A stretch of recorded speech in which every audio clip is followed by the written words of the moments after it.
पंडित जी, राहु की महादशा और अंतरदशा, सबसे पहले तो आप हमारे दर्शकों को ये बताएं होता क्या है। अगर कुंडली की बात की जाए पंडित जी, कुछ लोग हमारे दर्शक हैं कि आप लगातार बताते रहते हैं, तो राहु अगर कुंडली में कहाँ है तो ज़्यादा नुकसान होता है, किस जगह स्थापित हो तो लोगों के लिए बहुत ज़्यादा परेशानी नहीं भी होती है। क्योंकि मैंने देखा है कई बार आपने हमारे दर्शकों को बताया कि ऐसा नहीं है कि राहु चल रहा है तो आप बहुत ज़्यादा पैनिक हो जाए। देखिए, ऐसा है, ज्योतिष शास्त्र में दो प्रकार के समय की चर्चा है। एक अष्टोत्तरी महादशा जो 108 साल की होती है, एक विंशोत्तरी महादशा जो 120 साल की होती है।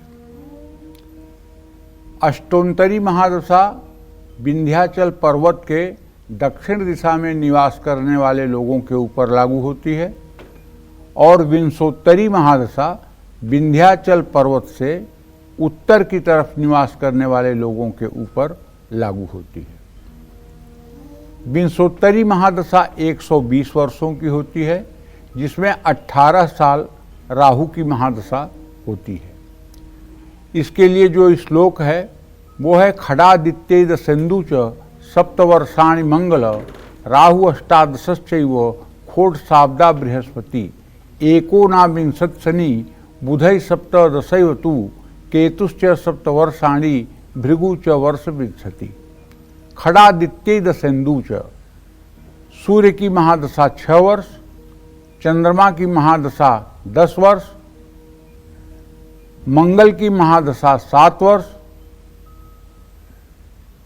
राहु की महादशा 18 वर्ष, बृहस्पति की महादशा 16 वर्ष, शनि की महादशा 19 वर्ष, बुध की महादशा 17 वर्ष, केतु की महादशा 7 वर्ष और शुक्र की महादशा 20 वर्ष की होती है।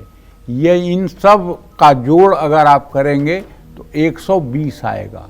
इसी को विंशोत्तरी महादशा कहते हैं। राहु की महादशा 18 साल की होती है और राहु के बारे में स्पष्ट रूप से बृहत पाराशर होरा शास्त्र में लिखा हुआ है, यद्यद भावगते राहु केतुश्च जनने नृणाम यद्यद भावे संयुक्तम तत्फलम प्रतिषेधलम। मतलब ये जिस ग्रह के स्थान में होते हैं और उस ग्रह का स्थानीय स्थान भावेश की जो ताकत होती है, जो उसका प्रभाव होता है, उसी के अनुरूप राहु और केतु भी अपना फल देते हैं। इसलिए ये एक छाया ग्रह हैं। वैसे तो इन्हें नकारात्मक माना जाता है, लेकिन राहु अपनी दशा में अशुभ के साथ साथ शुभ परिणाम भी देता है। तभी तो बृहत पाराशर होरा शास्त्र में जहाँ कारक निर्णय है, वहीं कारक निर्णय में साफ साफ लिखा हुआ है, शनि दुख प्रद गेयो राहुर ऐश्वर्यदायकः। शनि को दुखदाता ग्रह के रूप में और राहु को ऐश्वर्य देने वाले ग्रह के रूप में निरूपित किया गया है। ये बृहत पाराशर होरा शास्त्र का कारक प्रकरण अगर आप पढ़ेंगे तो आपको पता चलेगा, जहाँ लिखा हुआ है शुक्रो शुक्रश्च तथा नेत्रम चंद्रमा मनसस्तथा आत्मा वै दिन कृते अत्र बुधो बालत्व धीमतः क्रोध पराक्रम भौमो। तो इस तरह से राहु जो है वो वैभव का ग्रह है। तो राहु से केवल डरने की बात नहीं है। राहु निर्णय लेने की एक नई क्षमता भी देता है।